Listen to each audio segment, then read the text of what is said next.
You sound very much the same, my darling. Thank you, my love. I turned it down. I just said thank you.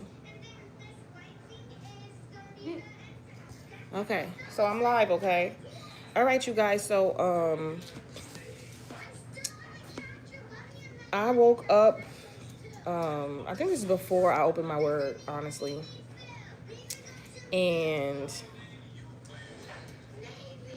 this song came to mind, and the words were, "Girl, you know I love you, no matter what you do." Right. So let me. That's the kids in the back. If you can hear their little show. Hold on. Let me pull up the lyrics because I don't know the whole song. Now I do know. I'm more familiar with the song that sampled this song, which is. I'm on my nose. Sorry, y'all. Which is Jamie Foxx and Twister. Jamie Foxx, Twister, and I think Kanye, or maybe Jamie is not in that one, but Kanye and Twister. So hold on, let me read this to y'all. Good morning, good morning. I'm gonna read this to y'all and I'm gonna go. Um, Good morning, Austin. Let me read this to y'all and then I'm gonna go about my day. So yeah, when I woke up this morning, these song lyrics came to mind, and it was, "Girl, you know I love you, no matter what you do." Now I don't know the whole song, especially not the original. Like I said, I'm more familiar with the sample song. I didn't even know who actually sung the original. Okay, let me pull it up. Pull up the lyrics. Zoro, get out, out, out, out. Nobody want to hear that tap dancing. Okay, so it says, it reads, "Because I Love You" by Lenny Williams, and it reads, "Girl, you know I love you no matter what you do. And I hope you understand me. Every word I say is true. 'Cause I love you. Baby, I'm thinking of you, trying to be more of a man for you. And I don't have much of riches, but we gonna see it through. 'Cause I love you. Oh, oh, oh, oh. Some men need lots of women for their passions to fill, but I only want you, girl. If it's in, if it's in God's will." First of all, I love that part because, if it's in God's will, right? We good. But that's the part that Kanye samples in the song I'm more familiar with it's, I think it's Celebrity Overnight it's called. But it's Kanye and Twista. But they sample this part. If it's in God's will, oh, girl, you know girl, you know So that's, look that up. Not Jamie Foxx, Kanye and Twista. So anyway, but that song, like I said, that song is not what came to my spirit. It was this one, and it was only the part, "Girl, you know I love you no matter what you do." And I'm like, why is that song in my head? Like I said, I don't listen to radio, have listened to any music lately, and so I'm like, okay, God, this got to be a lyrical message you want me to say. So it says, it says, "Some men need lots of women for their passions to fill, but I only want you, girl, if it's in, if it's in God's will. 'Cause I love you, 'cause I love you, baby, with all my heart and all my soul. Oh, oh, oh, oh, oh. Makes me grow stronger, it keeps me going on. Oh, baby, I'm glad I found you. I just love to be around you. Oh, baby. You've been so good to me. Oh, baby. One time things got so bad until I had to go to one of my friends and talk to him. And I said to him, I'm having problems with the woman that I love. It seems that I call her on the phone and I just can't get to her to answer. I just can't get her to answer. And then I went to her house and I saw a parked car in the driveway." I'm laughing because this is the song that me and my goddamn supposed to be singing anyway. But like I said, there was no reason for it to be coming to mind this morning. Even, like I said, even when I first woke up, before I even read my Bible or anything. And it said, I just can't get her to answer. And then I went to her house and I saw a car parked in the driveway. I knocked on the door, but still my knocks went unanswered. And then I went home and I watched television until television went off. And then I played my records until I just didn't want to hear them anymore. And I finally went to bed. But I found myself waking up a few hours later and the tears were running down my face. And my friend told me, he said, Lenny, you just ought to forget about her. You just ought to forget about her. But I told my friend, I said, you know, maybe you never been in love like I've been in love. And maybe you never felt the things I've felt. But this is what I told my friend. I said, you know, sometimes you get lonely. You get lonely. And then he said, and the tears would fill up. The tears would fill up in the wells of my eyes. And then it got so bad till one time I thought I'd roll myself up in a big old ball and die. And then I met you, darling, and you smiled at me. It was such a pretty smile. Yes, it was. And you reached out your hand and you helped me. You helped me. So even this is bars because we talk about being the help me. We just came up off the word about Ezer. Hi, good morning. We just came up off the word Ezer, E-Z-E-R, which means help or helpmate or help me, right?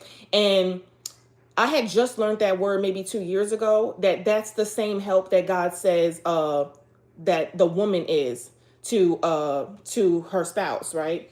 That Eve was to Adam, right? It's a difference of just like, oh, you helped me, you know, but it's like it's a divine help, like it's an ordained helper, like it's a help that only this person can fulfill, right? Ezer is also the same word we look to God as. When we say my help comes from the Lord, my Ezer comes from the Lord, we say how that same help that the Lord gives us is the same God ordained helper or help that God puts in the help me, right? So I forgot all about this part in the song when he be like, you help me. So anyway, don't laugh at my singing. But God put, like I said, so God has given me lyrical song messages, right? And they're not all the time. They're very infrequent, but I'll know when it's from him because it'll be a song that just pop up out of nowhere. Not something that I just recently heard, not something that I recently played, not something I saw on social media. It just be mad random, just like today. And I had joked with God, you know, earlier, like God, like, you know, a few months ago, like God, if you want me to be the anointed prophet with the song lyrics, you know, I like music, so it is what it is. So he's giving us a few songs, even songs I've never even heard before. But this one is definitely, I'm like, I know what song this is, and I don't know the song entirely word for word, but I'm like, I know what song that is. I did not know the artist though. I thought it was somebody else. I didn't know it was Lenny Williams. I don't know. I think I was thinking it was, what's that guy name?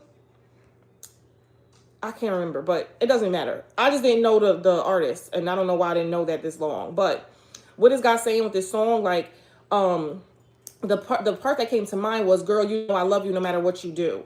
That's the part of the song that God highlighted to me.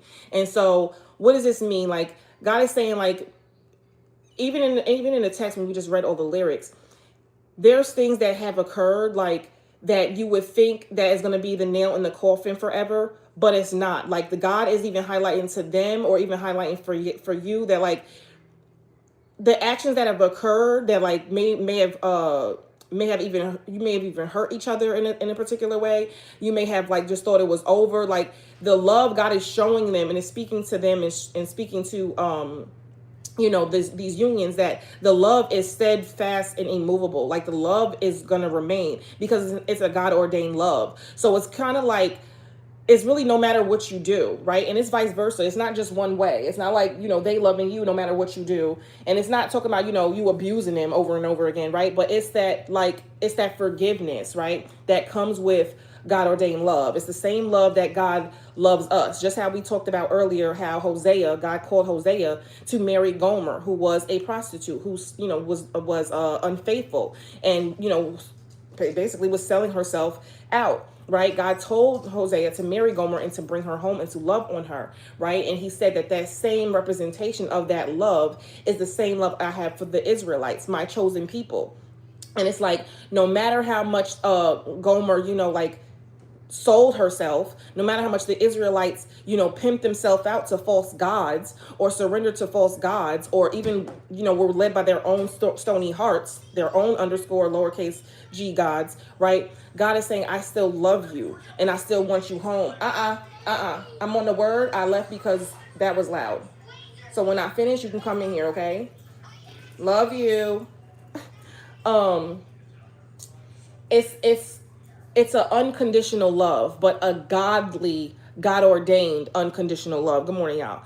A godly unconditional love, meaning like, and not meaning, but no matter what you do, like even if I feel like, okay, this is over, if I feel like I can never forgive them for that, I can never forgive this person for doing this, like God is highlighting, like it doesn't matter at the end of the day, like, that forgiveness, that unconditional love, that God ordained love is going to be the final, like the final ending of it all. Like when you think about everything and go through everything and the emotions and going through the motions of emotions, like at the end of the day, the love remains. Like at the end of the day, the truth remains, right? The truth is that God ordained and fashioned you guys to be together, right? So maybe it might not be, and for some of us, it hasn't been immediate restoration or immediate forgiveness or whatever the case may be. But even if God has to, like, chip away the ego, the pride, right? The resentment even, right? He's gonna have his will come to pass, right? And that will is this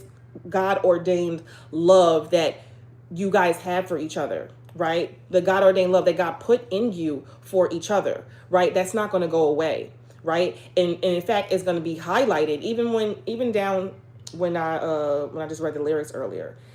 He said that he tried to talk to his friends, right? He told his friends, like, I'm having problems with my woman. Like, I can't seem to get through. I can't seem to call her phone. I just can't get her to answer. For some of them or some of us, like, you couldn't get through to each other.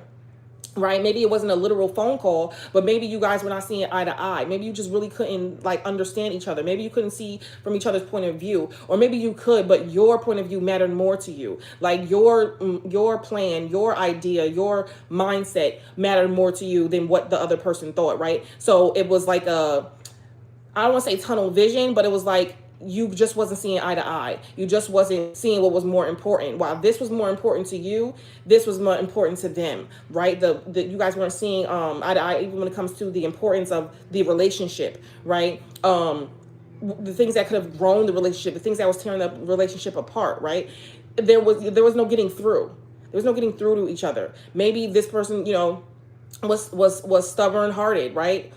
Stiff-necked, right? Or maybe you were the stiff-necked person, maybe you were the stubborn-hearted person, right? And it was like while they were pleading and pleading and pleading to get you to reason with them, to get you to understand, or to get you to turn around or repent or rekindle the relationship, they refused. Or vice versa, right? It's we're not going to be in favoritism of one side versus the other, but it could have been both. It could have been either, right? Where one person was being like, soft-spoken and humble, and the other one was being proud and boastful and arrogant and not wanting to hear each other, right? For whatever reason, communication was blocked, right? There was a divine separation, right? Maybe God ordained the separation for a particular point in time, right? Whatever reason, like the guy said, I just couldn't get through. So moving forward, he said, I just couldn't get her an answer. He said, I went to her house, I saw a car in the driveway, right? I knocked on the door, still no answer, right? So even for some of y'all, some of y'all may have, dated someone else or was with someone else or entertained somebody else.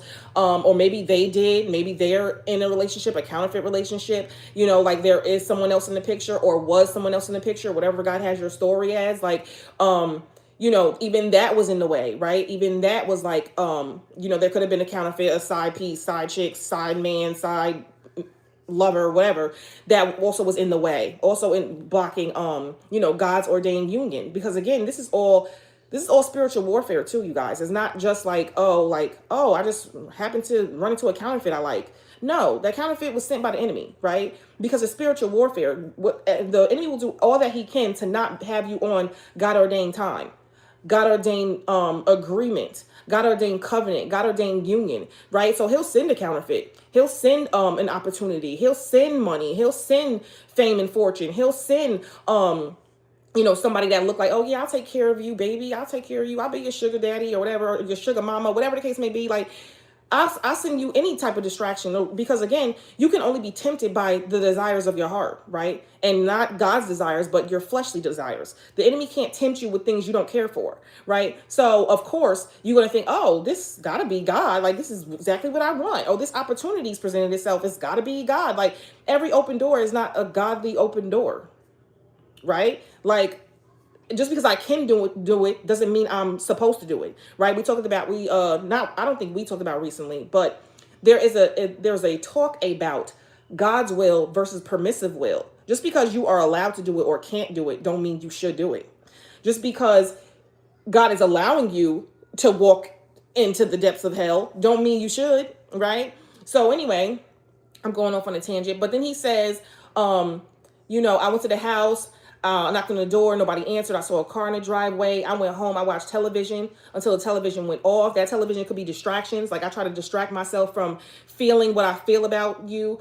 They try to distract themselves and feeling what they feel about you. It could be vices. It could be, going out. It could be partying. It could be drugs. It could be other women. It could be alcohol. It could be anything. Diving into work. Just going headfirst into work and just working. So they don't have to even think about the thought of what they know their heart is saying, what they know God is telling them, right? Just being stiff-necked, right? And that could be you, either or. It don't got to be, the other person. You could have been like that, right? Since I watched television until the television went off, I tried to distract myself until distractions just weren't sufficing, right? Then I played my records until I just didn't want to hear them, okay? Even music, like, I played my music. Like, even when people go through a breakup, like, you playing your breakup music or whatever, you singing, probably make you feel good at the time, but after that music go off, did it change how you really feel? Like, did it change what the truth is, right? And so even that, like, no matter what entertainment, however they try to entertain themselves, or however you try to entertain yourself, to distract yourself from what you're really feeling, to distract yourself from what the real truth is, right? That you love this person, or that person really loves you, or this is a God ordained love. This is God's plan for me, and I'm intentionally trying to ignore it, whether for feelings, whether because I'm hurt, because I'm bitter, because I resent them at this moment, whatever the case may be. You're trying to deny, or was trying to deny, what God is telling you, what your heart is truly telling you, right? But even that's not going to work. He said, I didn't want to hear them anymore. I finally went to bed, right? Finally tried to find rest. And then I found myself waking up hours later. So even scripture says the man will not rest until the matter is settled. Like, this person, or even you yourself, try to rest, you try to get rest, right? But God is having it pressed on you so much. This love that you have is pressed on you so heavily that you're not even getting a full night's rest. You're not even getting a full night's sleep. And if you are, you're still weary in spirit, right? Even you sleeping and you snoring loud till the cows come home, like, your spirit is still weary. Your spirit is still restless, right? Because it's not home, right? You're not home. Your heart is not home. Home is with your person. Home is with your God ordained spouse. Home is with God, right? God's will for you. So then it goes into say, but I found myself waking up a few hours later and the tears were running down my face, right? So then there's a realization, like, nothing is going to work, right? This love that I try to hide or push away or suppress, it's not going to work. So then it comes, confession. Maybe they even confess to God. Maybe they confess to a few friends. Maybe they confess to themselves, or maybe this is you, and you finally told somebody, I feel like I can't get over them, or whatever the case may be, right? Or you told them what happened, like, yeah, they did me dirty, or I did this and they did that, and whoever your counselor, ungodly counsel, whether it's a counterfeit or a friend or a family, like, yeah, just forget about it, move on. That ain't your God ordained spouse. Like, God gonna have somebody better for you. That ain't what God would have for you. God wouldn't have you hurting and in pain. God wouldn't have you standing for somebody who's treating you like crap. All the ungodly counsel, all the ungodly advice. And let me put a pin there about ungodly counsel or ungodly advice, right? Ungodly counsel, ungodly advice can even come from somebody who seems like godly counsel. What do I mean? Like, even a pastor can give you ungodly counsel. Even a deacon can give you ungodly counsel. A nun can give you ungodly counsel. A Buddhist can give you Minister Louis Farrakhan can give you ungodly counsel. Why? Because no matter how much, and I'm even talking about the Christianist of Christians, the most saved, Holy Ghost filled, anointed mother of the church can give you ungodly counsel. Why? Because they can be telling you to do something or act a certain way, or even telling you a thing that is not what God is saying pertaining you. That's why you got to know what God is saying to you about your situation. Because while the world can tell you, like, oh, This person cheated on you, leave them. Or this person, try to abuse you or hurt you, leave them. And we're not talking about physical abuse. Take that to the Lord. But this person, they did this, they did that. You should just walk away. This can't be of God. That's not of God. Like, God doesn't want that for you. That's ungodly counsel. Even if it comes from your pastor, that's ungodly counsel, right? Because what does God say? If God says this is your person, then anybody saying anything other than that is ungodly counsel. So it says, I told my friend, and he said, Lenny, you just ought to forget about her. And I'm sure you guys probably heard that. They probably heard that. Yo, you just need to move on. That is not your wife. That is not your spouse. That is not your husband. Just move on, girl. Maybe you've never been in love like me. You never been in love. That's what Lenny says. The artist says back to the person. And maybe you never felt the things I felt. But this is what I told my friend. Sometimes, you get lonely. You get lonely. And we talked about loneliness not being, not having company, but not being around the godly company. We talked about how Adam, was surrounded. God saw that Adam was lonely, and he gave Adam, animals, right? And other living creatures to be surrounded by. And he had dominion, and he named them all and all of that. But God still saw that he was still lonely. So he gave a word about how you can have company, right? And still be lonely. Right? God saw that Adam was lonely, and he said it's not good for man to be alone. So he gave him animals and stuff to have dominion over, right? To have provision over, to work and call everything out, right? He let him just be the boss, right? But he said even after he saw that he was lonely and gave him the animals, he still saw that Adam was still lonely. So he said, you know what? I'm gonna put him to sleep, and I'm gonna give him a helpmeet suitable. Said because before there was no helpmeet suitable, right? There wasn't enough company. No matter how much company he was surrounded by, that's not who God ordained or fashioned him to be helped with. That's not the company that God wanted him to keep, right? So people can be lonely being surrounded by a group of people. You can be lonely surrounded by a counterfeit, right? Where you have the presence of people around you. You have the presence of someone filling your spouse's shoes, right? However, spiritually, you're still lonely, right? Because the void that God had placed in you that only your helpmeet can fulfill. Oh, good morning. That only your helpmeet can fulfill, right? It's not going to be filled with random company, right? It's not going to be filled with thank you. It's not going to be filled with random counterfeits or random people, right? Or just being around a group of people at a bar or at a club or whatever, or at work. Like, it doesn't suffice. So he's saying, like, I don't know if you've ever been in love like this before, but you get lonely, right? So he was saying to the friend, because the friend was like, you ought to just forget about her. Just go on and forget about her. And he's like, listen, you ain't been in love like I've been in love. Like, they respond to me like, yo, this is different. Like, I can't just walk away from this. I'm realizing now, like, this is not as easy as I thought. Like, I tried to replace this person. I tried to get a counterfeit. I tried to, be with this new guy, or I tried to talk to this new friend, or, I try to distract myself from all the things, right? We just went through a whole litany of things: movies, music, entertainment, drugs, alcohol, whatever, weed, sex, right? Try to entertain themselves, or you try to entertain yourselves in all these sorts of ways, but it's still realizing it doesn't fill the void that only God can fulfill. And God fulfills that void with his help, right? Because even God, the reason why God ordained unions and God ordained marriages are so important is because, one, we just said how God said it's not good for man to be alone. And man being alone is not just man as in a male, but humankind, human beings, right? But we talked about not all company fulfills that void. Adam was surrounded by animals and stuff. Even after God saw that he was lonely, he gave him animals and creatures, right, to live amongst. But he saw that he was still lonely. So it wasn't until he fashioned Eve that he was like, okay, now you're good. Now Adam was like, wow, bone in my bone, flesh in my flesh. Like, you've arrived. Like, you know what I'm saying? Like, it takes God's anointed, God's provision to fill that loneliness. You can't just fill it with anything. You can't just fill it with anybody, right? So he's like, yo, I don't know, like, you ain't never been in love like I've been in love. Like, you ain't never felt the things I felt. He said, but this is what I told my friends. Sometimes you get lonely. Like, it's a lonely, like, you can't. He's like, yo, you ought to just forget about her. He like, you don't understand. I can't. This is something bigger than me just forgetting somebody. They can't forget you. I can't forget them. You can't forget them, right? Because God is having that gnawing. God is having that that longing in you because this is who he fashioned you to be with. You're not going to be able to ignore it. You're not going to be able to put that away, right? Even if you temporarily find relief. Like he said, he played his records. He said he played his records. He played his music till he couldn't hear it no more, right? So everything they try to do, everything you try to do to ignore this feeling, ignore this longing, ignoring this desire, it's not going to work. So he said, and the tears would fill up in my eyes. So we even talked about there's a godly sorrow that God gives. We talked about even the spirit of torment that God gives. We even talked about how God will cause one to even face the wall. Hezekiah had to face the wall and reflect. And like we even talked about how God said they're also grieving. He gave us a strong concordance numbers about grieving, right? How they're even grieving as well, right? Not just you, but they're grieving too, right? Realizing, what they've done, realizing what they've lost or have the potential to lose forever, right? So he said the tears fill up in my eyes, right? Then it got so bad. One time I thought I'd roll up in a big old ball and died. Like, that's how bad it felt. Like that's how low the grievance felt. And I told y'all, like, God put that spirit on me.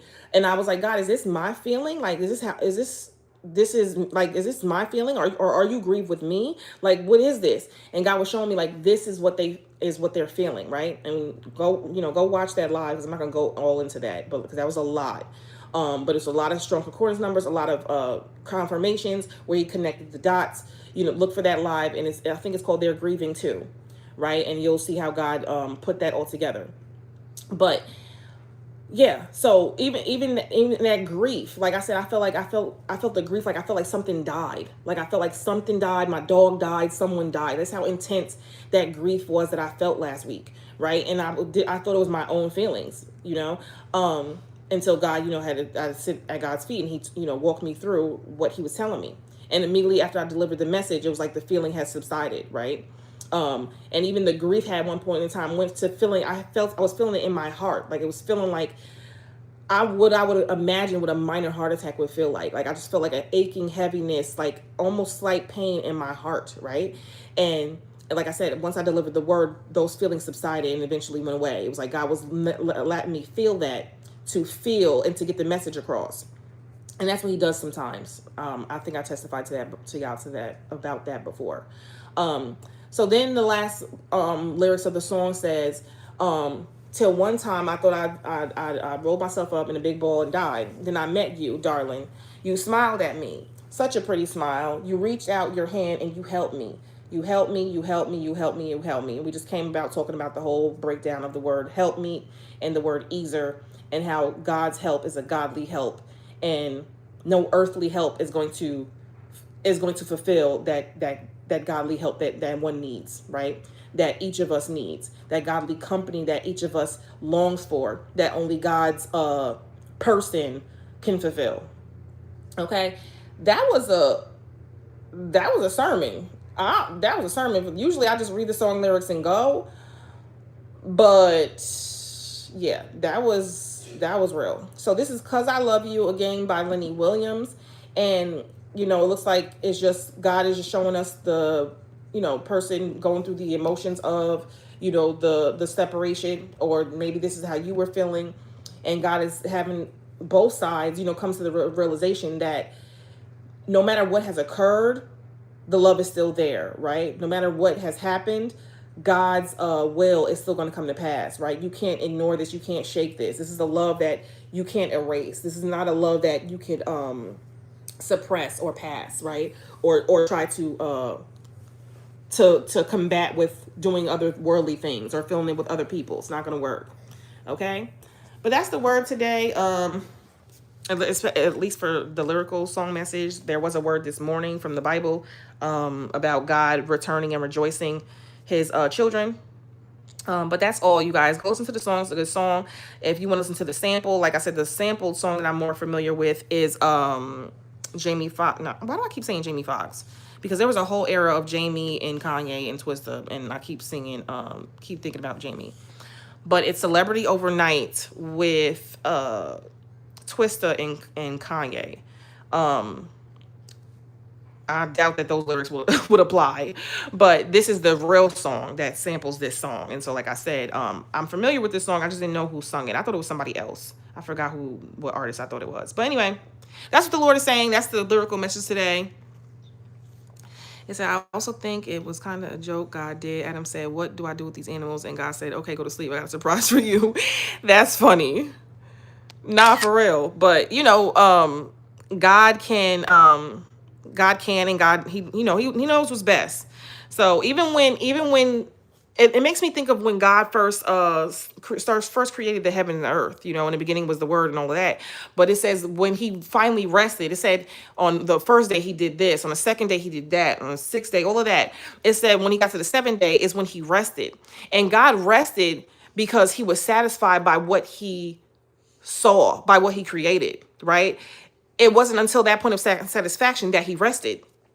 Otherwise, he probably would have kept making things. Like, so, for example, God gave Adam the animals, and then when the animals didn't suffice, he was like, okay, well, he's still lonely. Let me give him a helpmeet, a real helpmeet that could help him, right? And so he gave him Eve. Now, if God was not satisfied with Eve, he probably would have made somebody else. He probably would have made two more Eves. That's why y'all thinking over here, oh, you can have a bunch of side chicks and concubines and more than one wife. No, God gave him one wife because that's all he needed. Okay, if he didn't think that was enough, he would have made him another one or made him something else. Okay, but once he made Eve, he stopped, and then Adam was like, bone of my bone, flesh of my flesh. Right? Once he woke up from sleeping, okay, don't sleep on that bar. Once he woke up from being asleep, once he woke up and realized, oh God, this is who God chose for me, then he rejoiced. Oh, bone of my bone, flesh of my flesh, and I'm sure they did the do right after that. But anyway. That's neither here nor there. Yeah, God rested when he was satisfied. So he didn't rest on the world. We say, 7 is number completion. God stopped at number 7 because that 7 is it's the number of completion because God said, I'm complete now. Like God said, I'm done. That's where we get it's like what came first, the chicken or the egg, right? We got the number 7 of completion because that's when God stopped on the 7th day. If he would have stopped on the 8th day, then 8 would have been the number of completion. You know what I'm saying? It's not like, oh, God worked to 7 days so he can get to completion. No, he stopped because he was satisfied. Okay? I don't know who that's going to help. But yeah. And you're not going to be able to stop loving this person, right? Until you're restored, till you're rejoicing with the Lord and with your spouse who you're supposed to be with, right? That's when you're going to be satisfied. Nothing else is going to satisfy. No other vice, no other counterfeits is not going to satisfy. And you gotta have both too. God and your God ordained spouse. You have just your God ordained spouse, and you looking to them to be your God and fulfill all your needs. Then you're out of order, right? You gotta have God and your God ordained spouse. Okay, because then you put the pressure on. Hi, baby. Because then you put the pressure on the God ordained spouse to be your God, and that's not going to work. The God ordained spouse doesn't fulfill all your needs. They won't ever. They're just supposed to help. Right? And their first help is to spiritually help you at first. That's the first way of helping, right? Then it's however else God fashioned y'all to be together to help each other, right? But if you just have your God ordained spouse, like some of us were in these relationships, and I say some of us because when I first, dated my spouse, we probably wasn't, even though I was, living according to, God's will for my life. And so I thought I tried my best to. Like God was not in the forefront of our relationship. So you can have your God ordained spouse, but still not have God first. That's going to end bad too, right? So this time around, we've got the word about Strong Concordance number 312 of things being done correctly. I think it was 149 of things being done correctly. This time the correct way is God first, and then having your God ordained spouse. But if you have your God ordained spouse and God is not at the forefront, the relationship gonna fail too. Like. It's got to be God and the God ordained spouse, right? So if the relationship didn't work and you only was with the God ordained spouse, you can't blame the God ordained spouse for the relationship not working. You can't say, "Oh, this didn't work because we don't work." "Oh, this didn't work because we don't pair well." Well, you can't work with just the God ordained spouse doing the work and you not doing the work. The scripture says that a 3-cord strand is not easily broken. It didn't say nothing about a 2-strand twist. Okay? It didn't say nothing about 2-strand twist. It said 3-cord strand. We're talking about a braid versus a twist. You can't stay together with just a twist. Twists come out, right? If you didn't know anything about hair, black hair or natural hair, 2-strand twists, they could possibly come out, right?